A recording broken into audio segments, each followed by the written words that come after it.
Jerome Everdome is confirmed to receive recognition on November 22, 2025 at the 24th Annual Gawad America Awards. His talent and dedication continue to inspire fans everywhere.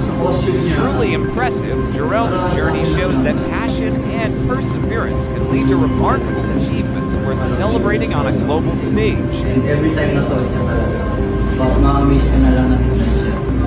Talagang tulala ka lang po talaga sa kanya.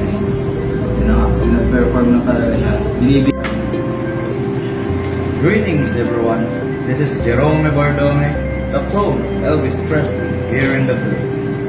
Maraming salamat sa Gawad America for this recognition, especially po kay Sir Joey Sarmiento and the OG course, Sir Charles Simulan, the founder of Gawad America. Mabuhay po kayo. People all over the world, especially who believe in my talents.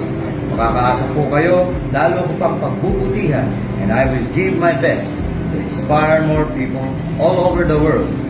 And congratulations for 24th year Gawad America Awards Night in Hollywood. Mabuhay ang Gawad America, mabuhay ang Pilipinas. Thank you very much.